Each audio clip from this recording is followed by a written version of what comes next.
Before we dive in, make sure to subscribe to my channel for more real-life stories that hit hard. And if this one hits close to home, share your thoughts in the comments. I read every single one. I still remember the exact moment everything shifted. We were sitting at our favorite little Italian place. Dim lights, faint smell of garlic, that table by the window we claimed as ours. I just finished telling her how much I appreciated the little things she did for me, how her laugh made everything else fade. I expected a smile, maybe a squeeze of my hand. Instead, she laughed. Not a warm laugh. A sharp, mocking laugh. The kind that slices straight through your chest. "You actually think that matters?" she said, smirking as she picked at her pasta. I froze, my fork hovering over the plate. Confusion twisted into a knot in my stomach. "What do you mean?" I asked, my voice calmer than I felt. You're so predictable. So easily pleased, she said, rolling her eyes. "It's cute, really, but it's pathetic, too." I don't think I even heard the rest. Something inside me cracked. I paid the bill without a word and walked out. The air outside was cold, but I didn't feel it. I didn't feel anything except a burning embarrassment and a deep, aching betrayal.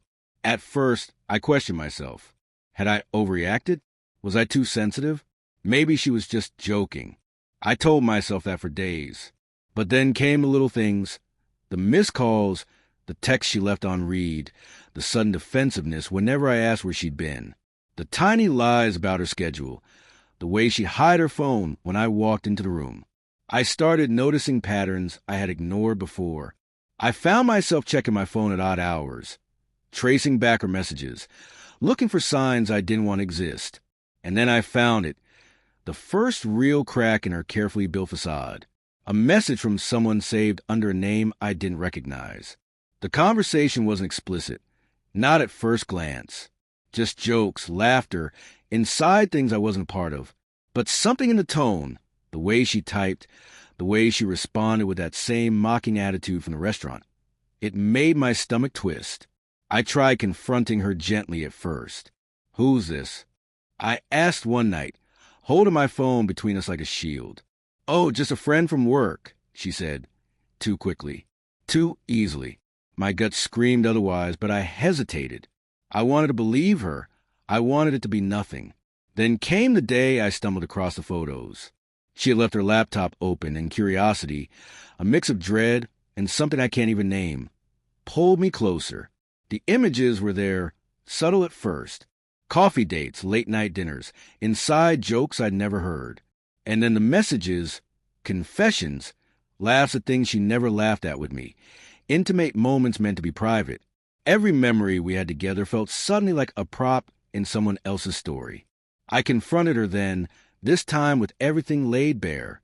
Her face was pale, her mouth opening and closing like she was trying to speak, but couldn't. I didn't mean for you to find out," she said finally, her voice low, almost pleading. I was lonely. I felt unseen. I wanted to scream. I wanted to break something. But instead, I just looked at her and saw someone I thought I knew completely erased. "I can't do this," I said quietly, the words tasting like ash. "I can't pretend what happened didn't happen. I can't stay." She tried to reach for my hand, to explain, to cry, but I pulled away. I had loved her, trusted her, built my life around her, and in a few careless moments, it all became a lie. Walking out wasn't just leaving her, it was reclaiming myself. The first steps were the hardest. Every street corner reminded me of dinners, laughter, shared secrets. Every song on the radio stabbed a little. But each step forward, each mile away, was mine alone. The days turned into weeks. I caught myself replaying every moment, realizing how often her mockery had been there, disguised as jokes, disguised as teasing, disguised as carelessness. The betrayal wasn't just the other person. It was every tiny disregard, every diminishment that made me feel small in my own life. And yet, somewhere in that pain, I found clarity. I realized that love is not just about shared smiles and laughs. It's about respect. And respect, once gone, can't simply be earned back. I don't hate her. I don't even want revenge. What I do want is peace, the kind that comes from knowing I chose myself over comfort, dignity over lies. I've learned that walking away isn't always weakness. Sometimes it's the most powerful thing you can do. Months later, I still remember the taste of that pasta, the cold air on my face when I left, the mockery that started it all. It haunts me in memory, but it also reminds me I survived it. I grew because of it. And when I see her now, I feel nothing but quiet strength. So, if anything from my story resonates with you, drop your thoughts in the comments. Share your experiences. Sometimes, talking about it is a first step to healing. And don't forget to subscribe if you want more stories that dig deep, hit hard, and remind us that even in betrayal, there's a way forward.